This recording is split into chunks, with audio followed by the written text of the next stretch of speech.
I'm not brave. You rescue people. Sometimes.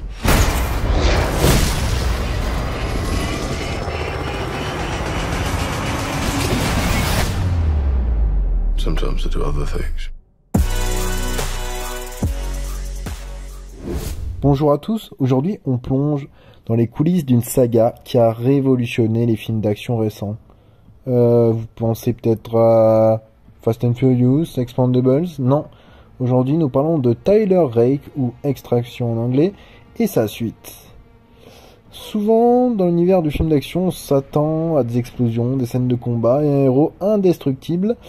Mais Tyler Rake va bien au-delà de ces stéréotypes pour nous offrir une expérience viscérale, captivante, presque introspective. La prestation de Chris Hemsworth, les chorégraphies de combat hallucinantes et la profondeur émotionnelle de cette saga en font une référence qui mérite notre attention. C'est parti pour un décryptage.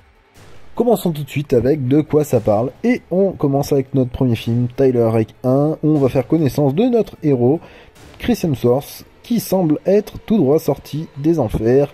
Tyler, c'est un mercenaire chargé de sauver le fils d'un baron du crime kidnappé par un gang rival au Bangladesh. Cette mission, qui pourrait sembler classique, se transforme vite en une course contre la montre, où chaque ruelle, chaque étage d'un immeuble devient un champ de bataille. Ce qui rend ce film unique, c'est la complexité psychologique de Tyler.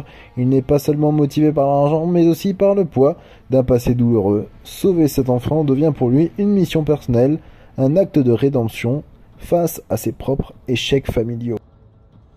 Voilà pour le premier film. Dans sa suite, Tyler Rake 2, l'intrigue monte d'un cran. On retrouve Tyler blessé, marqué physiquement et mentalement par les événements du premier film, qui accepte une nouvelle mission, cette fois pour libérer une famille retenue captive par un mafieux implacable en Europe de l'Est. L'atmosphère ici est donc plus froide, plus sombre, et le contexte social change radicalement. La brutalité des affrontements contraste avec la vulnérabilité émotionnelle de Tyler. Ce deuxième film approfondit le personnage en montrant que même en mission, il est hanté par ses démons, notamment son échec à sauver sa propre famille dans le passé, une lutte intérieure qui intensifie chaque décision. Commençons d'abord tout de suite par la prestation de Chris Hemsworth dans ce film. Ici, elle n'est pas seulement l'icône d'une force qu'on a connue dans Thor. Ici, il nous offre une performance nuancée et d'une rare intensité. Dans le premier film, son jeu repose surtout sur la maîtrise physique, mais aussi sur une rage silencieuse. Tyler semble presque invincible et pourtant on perçoit une fragilité psychologique qui transparaît dans ses silences. Ses regards perdus et ses gestes parfois maladroits lorsqu'il est avec l'enfant qu'il sauve. Cette relation le force à revoir ses propres échecs en tant que père, ce qui ajoute une dimension tragique. Dans cette seconde suite du film, Hemsworth pousse encore plus loin cette exploration émotionnelle. On le voit affaibli en quête de rédemption, mais sans cette rage destructrice qui le poussait dans le premier opus. Ici, il s'incarne un homme qui se reconstruit pour mieux protéger les autres, trouvant dans cette mission une forme de salut personnel. Sa manière d'aborder les scènes de combat devient plus calculée, moins brutale, et chaque coup semble porter le poids d'une douleur intériorisée, ce qui humanise encore plus le personnage. Ce qui est intéressant de noter dans ce Tyler Rake 1 surtout, et dans la saga en général, c'est quand même qu'il est cité aujourd'hui comme une référence, en grande partie grâce aux scènes d'action magistralement orchestrées qu'on le voit. Dans le premier film, on se souvient surtout de ce fameux plan séquence d'une dizaine de minutes où Tyler traverse des bâtiments, des rues et même des toits tout en affrontant une armée de criminels.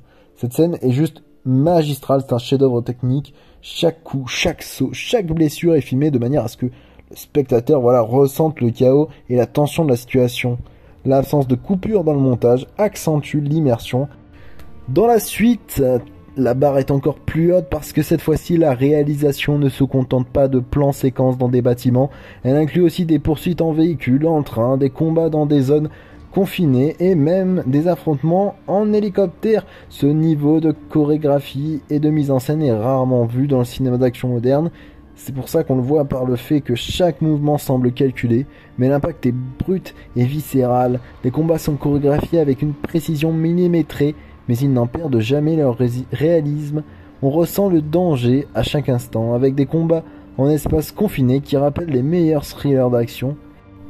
Comment comprendre ces deux films ?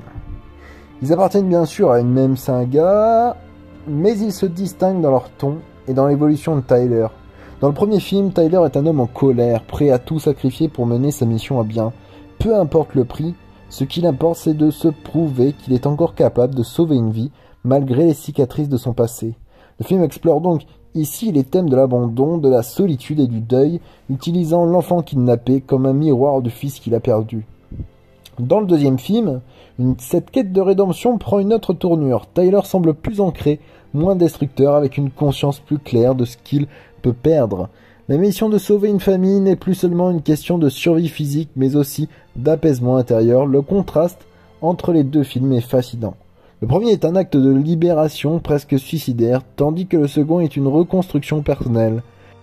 On peut donc dire qu'ensemble, la saga Tyler Rake est marquante. Elle va au-delà des simples explosions et poursuites. Elle propose une exploration profonde du poids des erreurs, du deuil et de la rédemption. C'est un voyage émotionnel et physique pour un homme qui cherche à se racheter dans un monde où la violence est omniprésente. La mise en scène, avec ses plans séquences immersifs, joue un rôle clé pour rendre cette brutalité palpable et angoissante. Dans un genre où la force brute et l'héroïsme sont souvent glorifiés sans nuance, Tyler Rake propose un anti-héros qui n'est ni invincible, ni glorieux, mais humain, blessé et obstiné. Les films questionnent aussi la notion de sacrifice. Jusqu'où est-on prêt à aller pour effacer ses erreurs passées ? Cette dimension introspective donne à la saga sa saveur unique, dans un monde de films d'action un peu aseptisé. Avant de finir cette vidéo, il va y avoir une petite partie spoiler qui va commencer dans 5, 4, 3, 2, 1...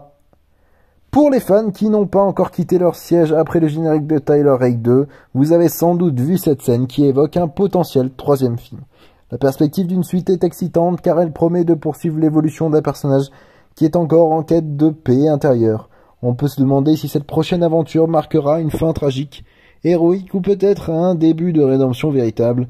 En fin de compte, la saga Tyler Rake n'est pas seulement une série de films d'action, mais un voyage émotionnel qui nous pousse à nous questionner sur la résilience, le sacrifice et la quête d'un sens dans un monde violent. Une chose est sûre, Tyler Rake est bien plus qu'un simple mercenaire. Il est une icône moderne de l'action, un personnage tragique et fascinant. Cigarettes in tiny liquor bottles, just what you'd expect.